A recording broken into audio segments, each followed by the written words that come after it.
Welcome to Kannan info Tamil. நம்ம இன்னைக்கு என்ன டாபிக் பார்க்க போறோம் அப்படின்னா, ரெண்டு முக்கியமான டிஃபென்ஸ் அப்டேட் இந்த வீடியோல பார்க்க போறோம்.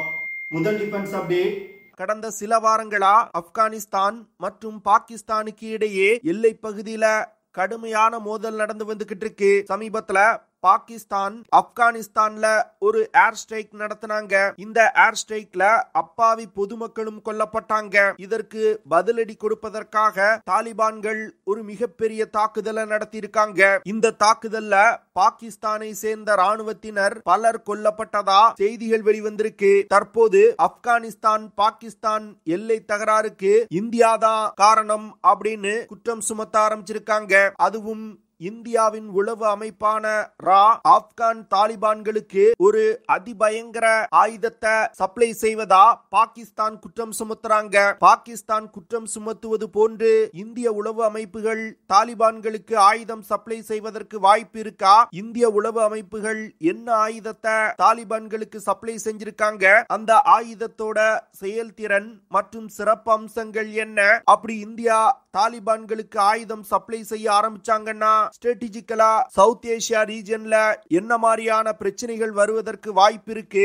இந்தியாவுடைய இந்த நகர்வு இந்தியாவுக்கு நல்ல விஷயமா? தாலிபான்களுக்கு ஆயுதம் சப்ளை செய்வதன் மூலமா இந்தியா என்ன விஷயத்தை அச்சீவ் செய்ய முயல்றாங்க அப்படிங்கிறது குறித்து பார்க்கலாம். இரண்டாவது அப்டேட், ஆம்கா விமானத்திற்காக இந்தியா ஒரு ஹை த்ரஸ்ட் இன்ஜினை இந்தியாவிலே தயாரிப்பதற்கு திட்டமிட்டிருக்காங்க. அந்த ஹை த்ரஸ்ட் இன்ஜினை தயாரிப்பதற்கான ஒரு முக்கியமான முடிவை இன்னும் கூடிய விரைவில் இந்தியா எடுக்க இருப்பதா செய்திகள் வெளிவந்திருக்கு. இந்தியா என்ன முடிவை எடுக்க போறாங்க? ஒரு ஹை த்ரஸ்ட் இன்ஜினை டெவலப் செய்யறதுக்கு என்ன மாதிரியான திட்டங்களை வச்சிருக்காங்க அப்படிங்கிறது குறித்து நம்ம டீடைலா இந்த வீடியோல பார்க்கலாம். ஆப்கானிஸ்தான்ல தாலிபான்கள் மறுபடியும் ஆட்சியை கைப்பற்றும் பொழுது நிறைய டிஃபென்ஸ் எக்ஸ்பர்ட்ஸ் இந்தியா இனி அவ்வளவுதான், தாலிபான்கள் ஆட்சிக்கு வந்துட்டாங்கன்னா காஷ்மீர்ல மறுபடியும் தீவிரவாதம் மிகப்பெரிய அளவுல அதிகரிக்கும். இதனால தாலிபான்கள் மற்றும் பாகிஸ்தான் இணைந்து கொண்டு இந்தியாவுக்கு மிகப்பெரிய பிரச்சனைகளை கொடுக்க போறாங்க அப்படின்னு சொல்லி வந்தாங்க.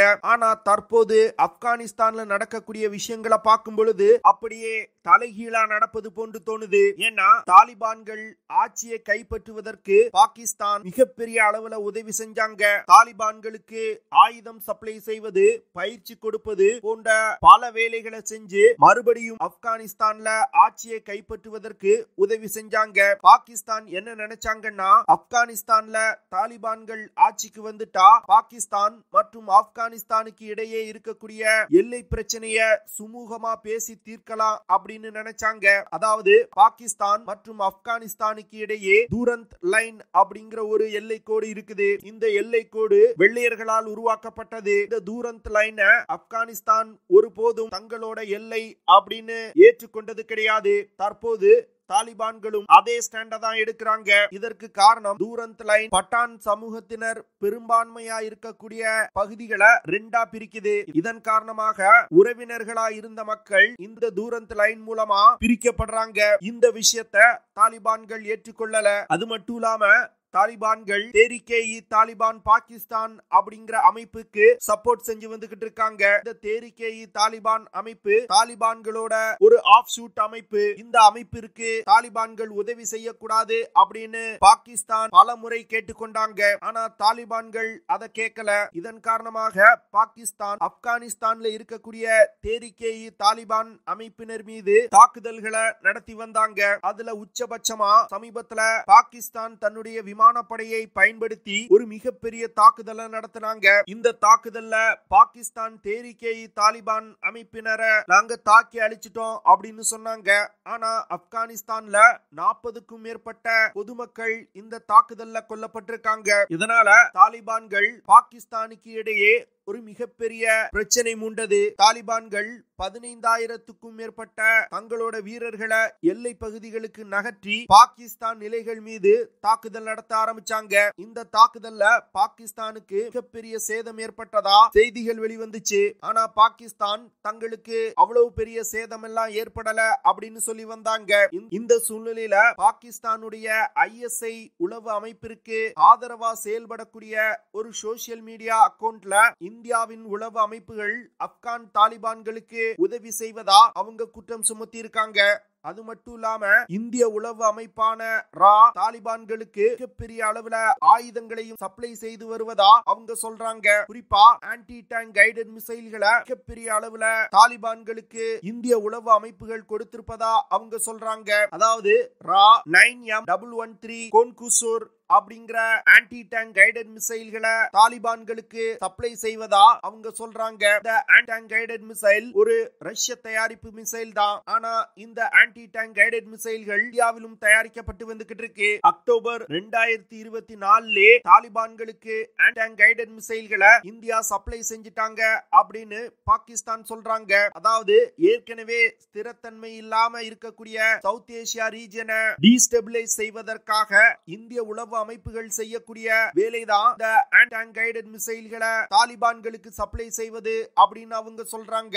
இந்தியா சப்ளை செஞ்சிருக்க இந்த ஆன்டி டேங்க் கைடட் மிசைல்கள் உலகின் தலை சிறந்த ஆன்டி டேங்க் கைடட் மிசைல்கள்ல ஒன்று. இது தாலிபான்களோட கைக்கு போகும் பொழுது பாகிஸ்தான் மற்றும் ஆப்கானிஸ்தான் எல்லையில தொடர்ந்து பிரச்சனைகள் வருவதற்கு வாய்ப்பு இருப்பதா அவங்க சொல்றாங்க. இந்தியா தாலிபான்களுக்கு சப்ளை செய்திருப்பதா சொல்லப்படும் 9M113 Konkurs anti tank guided missile Soviet யூனியனால் உருவாக்கப்பட்டது. 1974 இருந்து இந்த ஆன்டி டேங்க் கைடட் மிசைல்கள் பயன்பாட்டில் இருந்து வருது. உலகின் பல நாடுகள் இந்த ஆன்டி டேங்க் கைடட் மிசைல்களை பயன்படுத்தி வந்துகிட்டு இருக்காங்க. குறிப்பா சொல்லணும்னா Egypt, India, Armenia, Azerbaijan, Lebanon போன்ற பல நாடுகள் இந்த ஆன்டி டேங்க் கைடட் மிசைல்களை பயன்படுத்தி வந்துகிட்டு இருக்காங்க.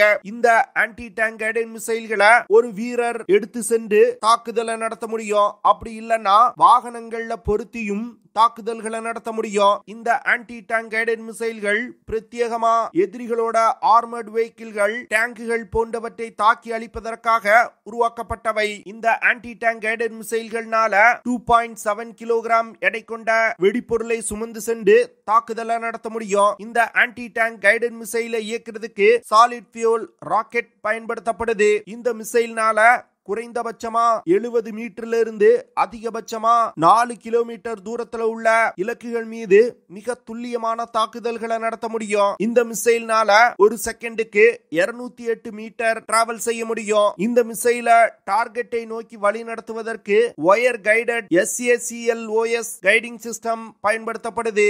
இந்த ஆன்டி டேங்க் கைடட் மிசைல ஒரு யுத்த களத்துல பயன்படுத்தும் பொழுது தாலிபான்கள் மற்றும் பாகிஸ்தான் படையினருக்கு இடையே இருக்கக்கூடிய பவர் பேலன்ஸையே மாற்றக்கூடியதா இருக்கும் அப்படின்னு பாகிஸ்தான் சொல்றாங்க. தாலிபான்கள் ஆப்கானிஸ்தான்ல ஆட்சிக்கு வந்தவுடன் பாகிஸ்தான் என்ன நினைச்சாங்கன்னா தாலிபான்களுடன் இணைந்து கொண்டு காஷ்மீர்ல இந்தியாவுக்கு எதிராக தீவிரவாதத்தை மிகப்பெரிய அளவுல வளர்க்கணும் அப்படின்னு நினைச்சாங்க.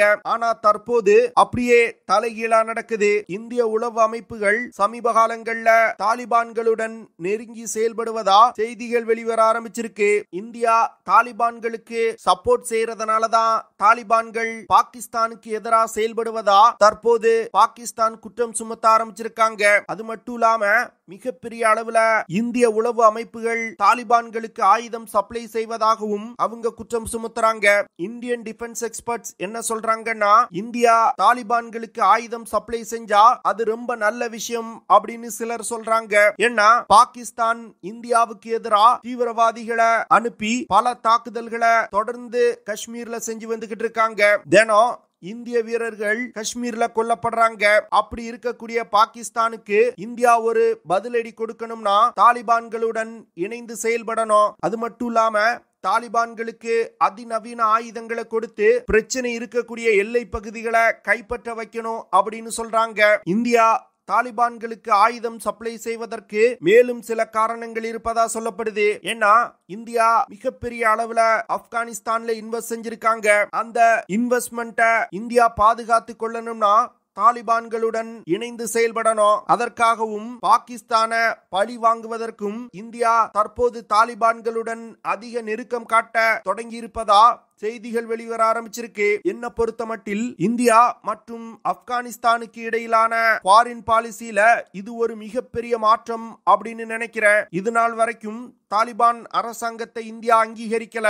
ஆப்கானிஸ்தான் மக்களுக்கு மனிதாபிமான வகையில உதவிகளை செஞ்சு வந்துகிட்டு இருக்காங்க. தற்போது தாலிபான்களுக்கு ஆயுதம் சப்ளை செய்வது இந்திய வரலாற்றிலே இதுவே முதல் முறையா இருக்கும். என்ன பொறுத்தமட்டில் பாகிஸ்தான் போன்ற நாட்டிற்கு நம்ம நேர்மையா இருந்தோம்னா அது ஒரு மிகப்பெரிய முட்டாள்தனம். எப்படி எல்லாம் பாகிஸ்தானை பழி வாங்க முடியுமோ அந்த வகையிலெல்லாம் இந்தியா பழி வாங்கணும். அப்பொழுதுதான் பாகிஸ்தானுக்கு இந்தியாவோட உண்மையான பலம் என்ன அப்படிங்கிறது தெரியும். அடுத்து 2025 வருடம் முடிவதற்குள் ஆம்கா விமானத்திற்கு தேவையான இன்ஜின் டெவலப்மெண்ட் குறித்து முடிவுகளை எடுப்பதற்கு இந்தியா திட்டமிட்டிருக்காங்க. அதாவது AMCA 5th generation fighter jet விமான ப்ராஜெக்டுக்கு ஒரு ஹை த்ரஸ்ட் இன்ஜினை இந்தியாவிலே தயாரிப்பதற்கு திட்டமிட்டிருக்காங்க.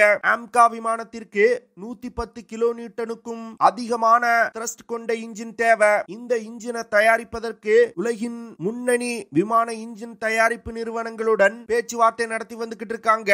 அதுல பிரான்ஸ் நாட்டின் சப்ரான் நிறுவனமும் யூகேவோட ரோல்ஸ் ராய்ஸ் நிறுவனமும் முன்னணியில இருக்காங்க. ஆம்கா விமானம் இந்தியாவுடைய முதல் indigenous stealth fighter jet project. இந்த ப்ராஜெக்ட் இந்தியாவுடைய ஏரோஸ்பேஸ் டெக்னாலஜில ஒரு மிகப்பெரிய முன்னேற்றம் அப்படின்னு சொல்றாங்க. இவ்வளவு முக்கியத்துவம் வாய்ந்த ஆம்கா விமான டெவலப்மெண்ட்ல விமானத்திற்கு தேவையான இன்ஜினை தேர்வு செய்வதில் இந்தியா அதிக எச்சரிக்கையோடு இருக்காங்க.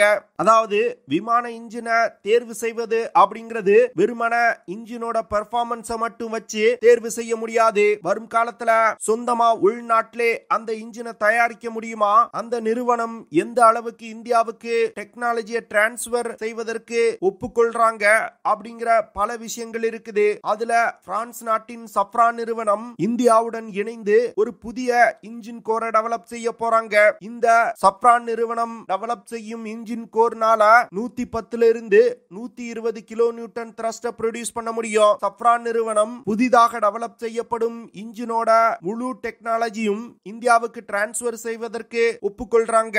அது மட்டும் இல்லாம அந்த இன்ஜினை இந்தியாவில் தயாரிப்பதற்கும் சப்ரான் நிறுவனம் ஒப்புக்கொள்றாங்க. டோட்டல் டெக்னாலஜியையும் இந்தியாவுக்கு சப்ரான் நிறுவனம் டிரான்ஸ்பர் செய்வதனால வரும் காலத்துல தயாரிக்கப்படும் புதிய இன்ஜின்ல அப்கிரேடுகளை இந்தியாவால செய்ய முடியும். சப்ரான் நிறுவனம் மேக் இன் இந்தியா திட்டத்தின் கீழ் இந்த புதிய இன்ஜினை தயாரிப்பதற்கு ஒப்புக்கொண்டிருக்காங்க.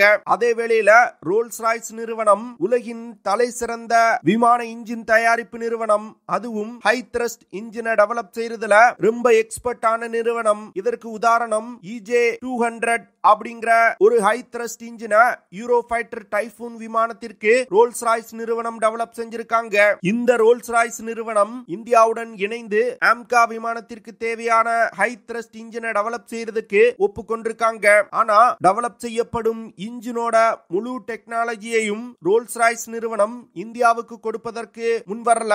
இது இந்தியாவுடைய லாங் டர்ம் ஏரோஸ்பேஸ் ஸ்ட்ராட்டஜிக்கு பிரச்சனை கொடுக்கக்கூடிய விஷயமா இருக்குது. ஆம்கா விமானம் அதிக ஸ்டெல்த் திறன் கொண்ட விமானமா இருக்க போகுது. அது மட்டும் இல்லாம அந்த விமானத்துல சூப்பர் க்ரூஸ் கேப்பபிலிட்டி இருக்குது. இதன் காரணமாக ஆம்கா விமானத்திற்காக டெவலப் செய்யப்படும் இன்ஜின் வெறுமன ஹை த்ரஸ்ட் கொண்ட இன்ஜினா மட்டும் இருந்தா போதாது, அதிக ஃபியூல் எஃபிஷியன்சி கொண்ட இன்ஜினாகவும் இருக்கணும். அதே வேளையில அதிக நம்பகத்தன்மை கொண்டதாகவும் இருக்கணும். புதிய இன்ஜின்ல அட்வான்ஸ் தெர்மல் மேனேஜ்மெண்ட் சிஸ்டமும் இருக்கணும். முழு டெக்னாலஜியையும் இந்தியாவுக்கு கொடுக்கக்கூடிய ஒரு பார்ட்னரை தேர்வு செய்வதன் மூலம் வரும் காலத்துல விமான இன்ஜினை இந்தியானால சொந்தமா உள்நாட்டிலே தயாரிக்க முடியும். அதனால சப்ரான் நிறுவனத்தை தான் இந்தியா தேர்வு செய்வதற்கு அதிக வாய்ப்பு இருப்பதா சொல்லப்பட்டு வந்துகிட்டு இருக்கு. ஆனா ரோல்ஸ் ராய்ஸ் நிறுவனம் ஹை த்ரஸ்ட் இன்ஜின்களை டெவலப் செய்யறதுல ரொம்ப எக்ஸ்பர்ட்டான நிறுவனம். யாருக்கு இந்த ப்ராஜெக்ட் கிடைக்கும் அப்படிங்கிற விஷயம் இன்னும் ஓரிரு மாதங்கள்ல வெளிவரும். ஓகே ஃப்ரெண்ட்ஸ், நம்ம வீடியோவோட நிறைவு பகுதிக்கு வந்துட்டோம். இதெல்லாம் தான் நான் உங்ககிட்ட ஷேர் பண்ணணும் அப்படின்னு நினைச்ச விஷயங்கள். ஐ ஹோப் நான் ஷேர் பண்ண விஷயங்கள் உங்களுக்கு பிடிச்சிருக்கும்னு நினைக்கிறேன். அப்படி பிடிச்சிருந்துச்சுன்னா ஷேர் பண்ணுங்க, லைக் பண்ணுங்க, கமெண்ட் பண்ணுங்க. மறக்காம நம்ம சேனலுக்கு சப்ஸ்கிரைப் பண்ணுங்க. See you in the next video. Jai Hind.